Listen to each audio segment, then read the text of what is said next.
Well, I think it varies considerably by region, by location. Certainly for us in Hong Kong, and I think as well in Greater China, the opportunity really right now, I think, is about focusing and really zeroing in with a much greater degree of precision on certain customers, certain categories of merchandise, and I think delivering the consummate experience in a particular category of merchandise.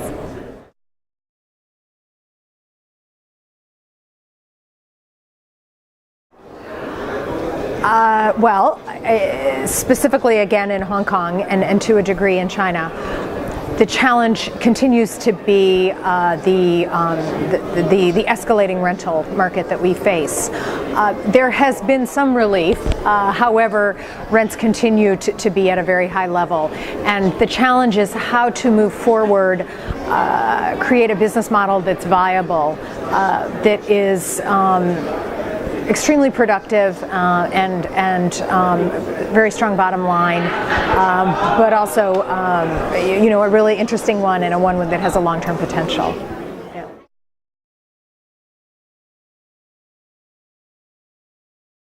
I think the best way is really to zero in on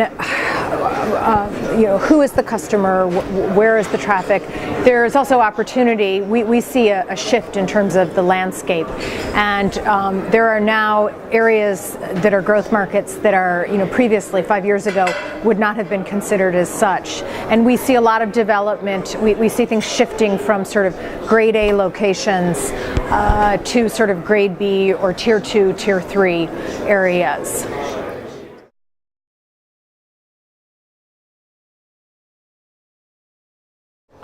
In many ways, it's certainly the opportunity to provide the customer, even in bricks and mortar, with a much more interactive experience is a great one, and we can leverage technology to our ends a lot. Social media has become very important as a marketing tool.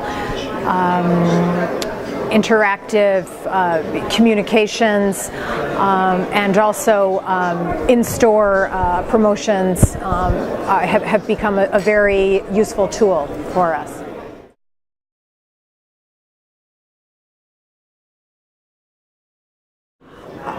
Well, at the end of the day, it's all about the customer, and more than ever, the customer has a lot of choice. And with the whole sort of the advent of the omni-channel retail environment that we have now, they can choose to purchase in a number of different ways. So we have to do a lot more than just put the product out there. For us, it's become very much about service, and we provide everything we do is very focused on service and environment. I think it's always been important, but it's become all the more important because if those elements are not there, then the customer's just going to go online.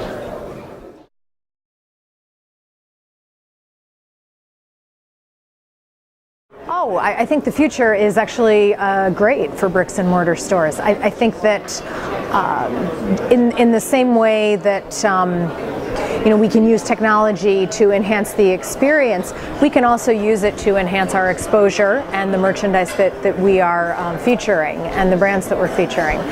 And customers, at the end of the day, people still want to connect. They want to connect with people and they want to connect with products. And you can only do that in a proper bricks and mortar environment. And it's also, particularly for certain categories, I think beauty is a great example, which are very sort of immersive experiences, very much about the senses.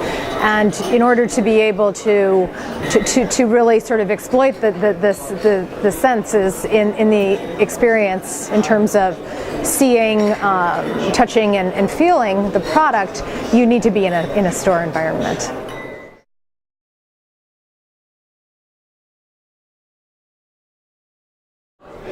It's very interesting and very complex. Certainly,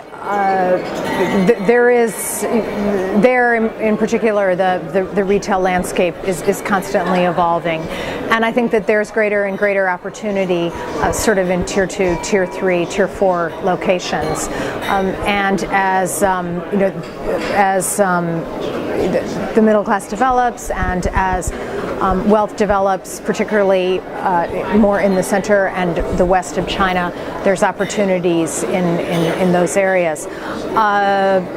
I also think, interestingly, it has been a bit trickier in tier 1 cities where there has been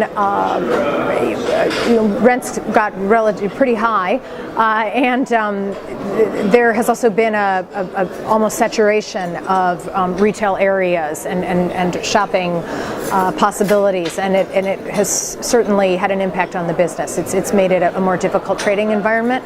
However, there seems to be now, I think it's sort of opening up a bit and starting to be more interesting for us from a rental perspective.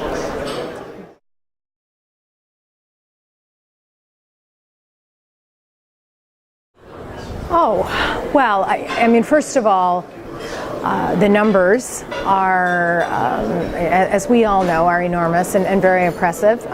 Potential certainly, but even looking at it as an existing customer base. I think too that we have an extraordinary demographic and customer who actually enjoys the act of shopping, and really many of whom love fashion, and it's a very different market from a lot of other ones. We have a very fashion and I should say sort of style, beauty literate customer, and this isn't just for women, it's also for men, and it makes it it's actually a great place to do business. A customer who's always on their toes, but who really appreciates a dynamic, changing and evolving retail scene. Why did you choose to speak at World Retail Conference Asia? Oh, I didn't know that was it's a tremendous opportunity.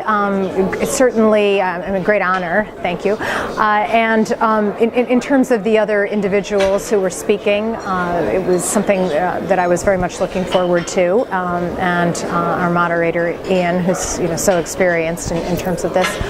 And just in terms of the opportunities for networking and seeing familiar faces, people I've known through my years working here, but then also connecting with some new people. It's great.